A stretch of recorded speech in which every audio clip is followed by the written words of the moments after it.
What's up, El Paso? Welcome back to this week's episode of Annie's Adventures. I've got an awesome and talented local musician that I really want you guys to check out. If you haven't already, Easy Tunes. If you haven't heard her, she's been playing everywhere, yeah? Since she's moved back, I want to say 3 years ago, more or less. We'll get back into that. But let me go on and turn the camera around, introduce you, and let's just start diving in. All right. What's up, Amber? How you doing today? What's up, everybody? It's been a while since I was here. I know. Happy to be back. Thank you for having me. Thanks for coming back. I'm super excited. You've got a lot going on right now, and it's cool to see you. I follow your stories, and you're doing your parts of the music video here, parts of a music video here. AZ Tunes. How does everybody find you? How do we hear your music? What do you have going on? All the details. How did you get into music? What's your genre? I want to know everything. Gotcha. All right. Well, how I got into music, I guess you could say I was always into music. Okay. Always been interested in words. I'm an English major. So, really? Awesome. Yeah. I love to read and I love to write. Like a wordsmith. I was ChatGPT before. I love it. I love it. Essays. And I love doing that on anything, really. I love to, like I said, I love to use words to express myself. And at first it would just be, writing lyrics of other songs that I loved. And then maybe like poetry, stuff like that. Not gonna lie, I got into sports. So then for most of my life, I was just playing sports. Okay. Basketball. Watch out. And when I was younger, I played everything. Soccer. I even played baseball. Yeah. Yeah, that's so cool. All the way up until 14, I pitched with the boys. I loved baseball. That was my first. That's your jam. Yeah, but then I got kicked out because I was a girl. What? So I had to go play softball when I was 14. They couldn't handle it. She's too good. Yeah, nah. The world has progressed though. There's a women's baseball league now. So I love that. But anyways, I got into basketball.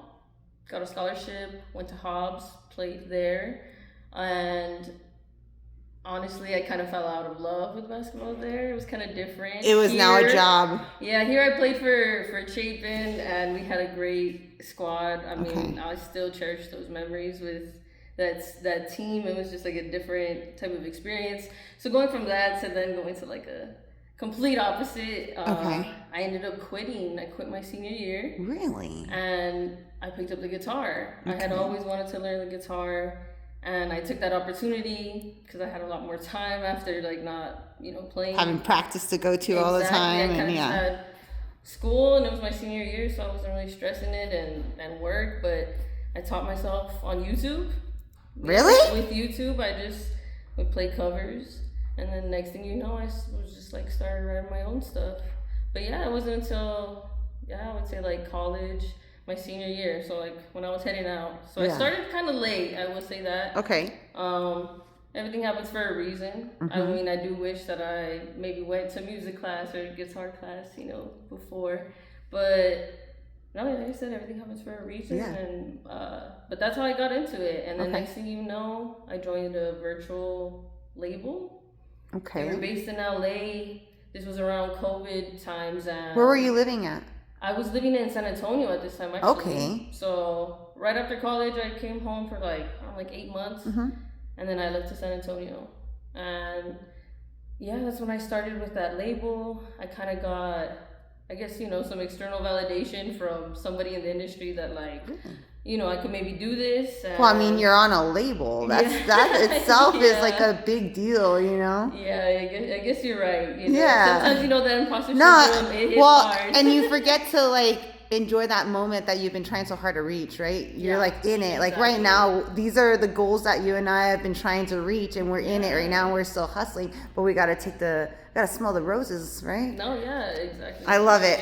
You're right. And yeah, seeing how it came from then to now, it's kind of crazy. Yeah. So yeah, but I started doing music with people virtually, and then I started releasing music. So that's interesting. So it started really cultivating during COVID time, which was a different. What the hell? So what a interesting way to start. Honestly, yeah. You have a band that's all through the computer screen. Pretty much, yeah. I was so talking about it with my cousin the other day. Yeah, like we would just jump into Zoom sessions and somebody would make a beat.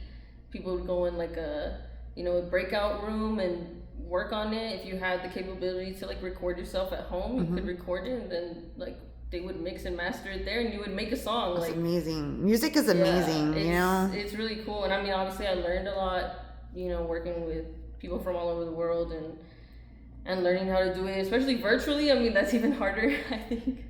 Absolutely. But it was still awesome to collaborate. And then, let's see, I was in San Antonio for a while. I moved to Tucson. Okay. And I was still doing music. I mean, I jumped into the music scene in Tucson as well. They opened me with, they welcomed me with open arms. And I did some shows over there too. And then I guess since I was like gone from home for so long, I started visiting a lot more. Tucson's a lot closer than San Antonio. Sure. And then my uncle asked me to help him out with his business, and I missed my family. My brother was about to have a baby. So we all come back home, but so you bring what you learned back home. Exactly. And I had to make a decision if I was gonna keep going. I think I talked about this last time, and I ended up doing it. I went to an open mic. I started making connections, actually here at Star City, I would say. And that's where I learned about this grant to do this album. Yes, your new project. Yeah, Spectrum. So it's actually an album that's been like a concept in my mind for, I would say, like the last 5 years maybe. Really? Okay. I've always thought about it. I wanted to do basically where the theme is spectrums. It goes through different emotions, different genres, and every song is a color on the color spectrum. Okay, that's dope. So it's different genres even. What are some of the genres that you specialize in that you like to gravitate towards? So the genres that I like are, I would say, like R&B, neo soul. I'm more of a laid back. I feel like my persona is more laid back and chill, and that like really reflects in my music. Yes. It's kind of hard for me. I mean, I guess because I use music as therapy as well, so it's like, I usually do write about the more serious or like sad things because it's like me trying to get that. Of course, out, art. It's the artist putting it on the canvas. Exactly. Yeah. And I don't know why. So I guess when I'm happy, I like to just like embrace that moment, and I don't have to like go write about it. But on this album, I was like, I challenged myself and pushed myself. So like I have an EDM song on here, which is something I've obviously never done before. Okay. And I worked with a local DJ here, actually, DJ La Flaquita. Okay. Oh, she's awesome, dude. So she made the beat. That's so cool. I gave her a sample of a song, and she did her thing. And so I have an EDM song with her. And then I also did a country song on there. What? Yeah, and I wrote that one with... oh man, how neat. I'm excited. Yeah, I wrote that one with my bestie Jez from the Pie Sisters. Love her. So yeah, like that's... Like I said, I had this concept. And I had some of these songs. Like one of the songs was already recorded and written from 3 years ago. And we just mixed it and put it on. Blue Valentine is on there, which is a song that has been out. And then of course there's brand new, where I just new shit. Yeah, new shit. Exactly. I'm excited for you. I'm so excited. You just had like a dinner for it recently at Cafe Piro, which is like, watch out. Yes. How very special is that? Shout out Mal and Gabe. Yes. Oh my gosh, they did amazing. Like I was saying, I didn't even know the menu until I got there, so it was a surprise for me too. Honey.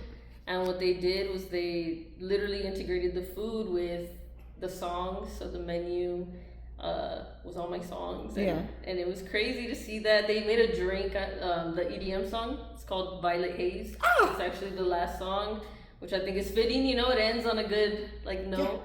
Yeah. And so they made a drink. It's like a butterfly pea lavender tea. Yeah. And very good. I guess when you put the lemon in it, it turns from blue to purple. That's so cool. So just the little details like that was so special. Yeah, it really was. It was so special, and I really thank them for even considering that. I went and pitched that to Gabe, and he was like, "Yeah, let's make this work." And I love it. you know, my family got to go enjoy. It was like mostly my family and friends for the first one, and then the second one I got to meet new people. That's and it great. was some more of my friends. So, yeah. Yeah. Building your community. So, and I was saying, like, so you got this grant. If you want to talk a little bit about what that is. Yeah, of course. So I learned about this grant right here, actually, at Star City.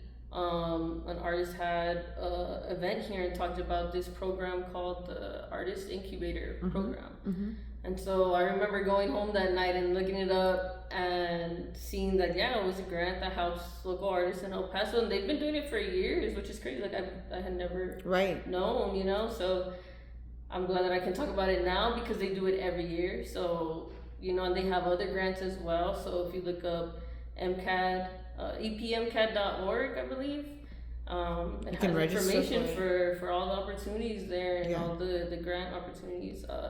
But yeah, when I went home that night, one of the eligibility requirements was you had to be doing your art in El Paso for at least 2 years. You just made the cut. So I had when I moved here, I hadn't been doing it at all. So you had to wait a little bit. I had to wait a little bit, okay. You know, and that's why I threw myself in the scene, started doing shows, started working with as many like people as I could and reaching out. You've played everywhere. Yeah, well, I've tried. I've tried. There's still some you know, venues on the list I need to look up. Okay. But no, and I just try to connect with. I mean, we have so much local talent here, so it's incredible. I just try to connect with the ones that I connect with the most and are really trying to like push this forward. And that's basically how I got this going too. Speaking of connecting, I connected with Jamal Streeter. I'm sure we all know him. Jamal Streeter. He's a super talented guy. I remember seeing him perform just with the guitar and him at a little open mic, and I was already impressed. But then I saw him with his band, and it was even crazier. But he helped me record this too. Yeah, so I applied for the grant.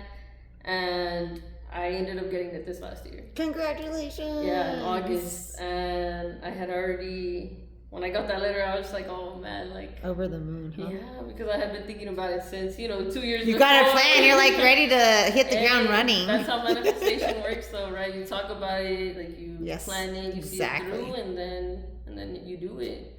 And so yeah, I try to make sure that I use that money for good, and I invited as many people as I could to be a part of it. I mean, there's over 10, I want to say like 15 musicians on that's so cool on this album that helped me either with background or with writing, or I mean, I got violin on there, we got guitar, That's so awesome. I can't wait to hear it. I mean, but even outside of that, you use local videographers. You even use the local studio with us. Thank you so much for your business. But I think that that says a lot about you. You love El Paso. You put it back into the community, and you're working on this awesome project. When's it coming out? So it's coming out July 24th. Oh my gosh. That's already next Friday. Dude, how close it's happening. Friday, I know it. I'm like, oh my gosh, it's here. Like, I started this seriously in December, so like 6-7 months. Yeah. And yeah, it's kind of surreal to see that it's already like super coming out. Cool. Exactly like you said, I tried to help with local videographers, local spots, everything that I try to get, I'm trying to do local, even my merch and all that. So that's awesome. So yeah, it comes out next Friday, and then I'm having a release party at Genuine Reference Studios. Love it. Is where I recorded the whole thing. Shout out to them.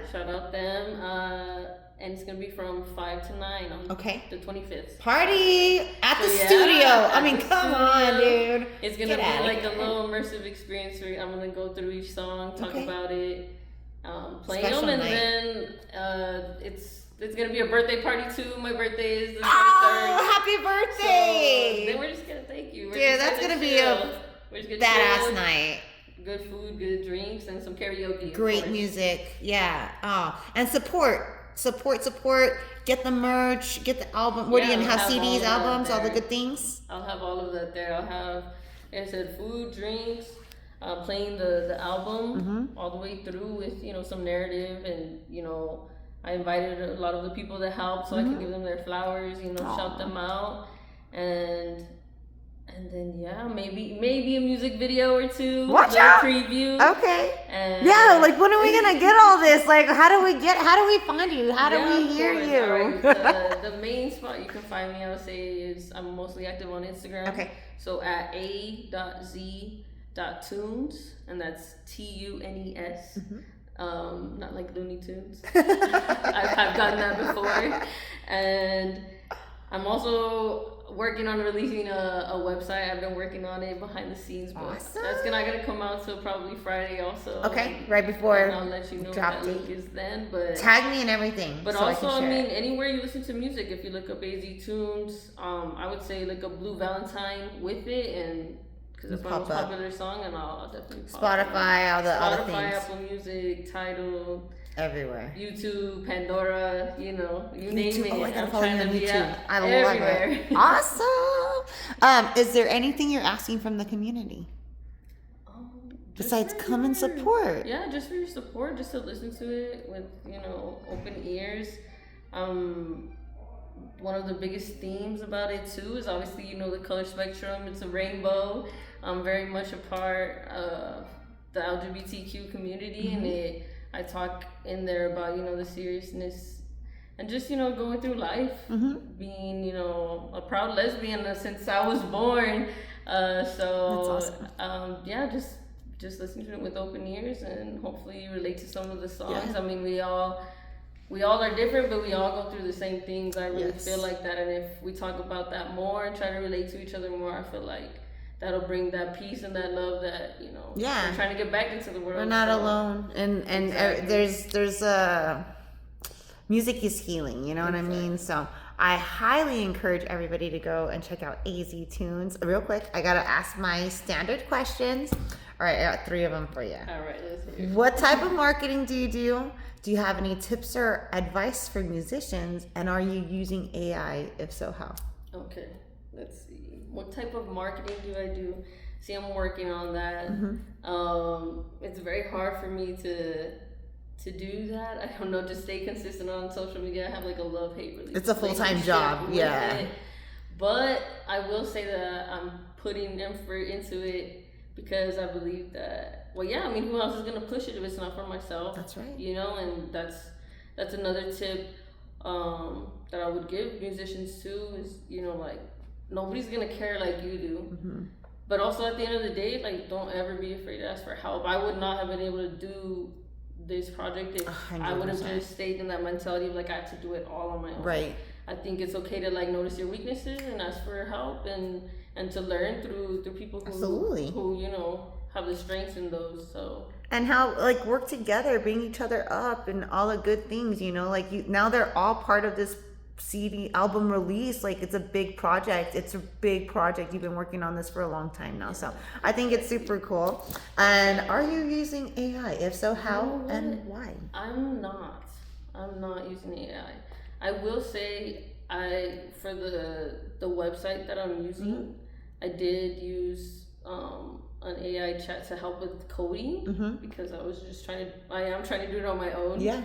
But other than that, everything has, all my graphics have been either I pay somebody to do it because I'm not the best at them. Yeah. Or I do them. I get on Canva and I do that thing on my own. I mean, I did the one, I think, for the dinner. I'm doing the one for the release party that I'm going to probably post after this. Okay. But the graphics I got for my merch, the one that you saw with the track list, I paid a local artist to do that. Awesome. So I'm not really trying to use AI. I mean, especially for things that I could find somebody to do it or figure it out myself. Yeah. And by you finding someone else, you're supporting another local artist. I love it because that's my jam, right? I'm a broken record. Local. We have everything that we need here, and with the price of everything in the world, it's going to be the same price or probably less even nowadays. You know what I mean? So, is there anything else that we want to mention that we didn't hit that we want to touch base on? I just want to make sure we didn't miss anything. So we got our event. It's going to be coming on the 24th. Everybody, go and listen, go support, go follow, so that way you guys can stay updated, get all the details. Hopefully you can make it to the party. If not, there'll still be a chance to go out and hear her perform. Have you played at, I always ask everybody, have you played at Iron Gnome or the Nature House yet? I have played at Nature House. Yes, I thought I saw you on a twice, I believe. I love that spot, man. Yes, right by my crib, Central. Same. We're talking about Central. So yeah, I played at Nature House. I have not. I've yet to play at Iron Dome. Have you heard of it? Yes. Right. It's like one of those underground spots. Yeah. I still got to go check it out. Yeah, but I tell everybody to go. But anyways. All right, everybody. We'll go one day. Let's do it. Everybody, check out AZ Tunes on Instagram, on Spotify, YouTube, Apple Music, all the things. Go check out the event on the 24th. Make sure to follow and tell her I sent you. Thanks for going local. And real quick, sponsor shout out. Thank you so much to Star City Studios for always allowing me this gorgeous space to do my show. I literally couldn't do it without you guys. Thank you so much to Rvmpvge Strength. If you guys are looking for a true 24-hour gym, this is the spot. Awesome personal training. I highly recommend it. If you guys are training for anything specific or in sports, they even do sports training. Ethan's very good. Check him out. And El Paso Family Dental. If you or your family need a dentist to go to, now's a great time right before school. Set up those appointments and tell them I sent you. They do amazing life-changing work for people too. So no matter how big or small the job is, they can help you. If you would ever like to be on a post on Annie's Ventures, just reach out to me. We'll schedule that. It's coming up. It'll be here before you know it. Also, if you guys need help in traditional, digital, and video production, reach out to me. I'd love to help any way I can. Thank you so much for following. Subscribe. Help me reach my goal. And as always, go local and tell them I sent you. Bye, guys.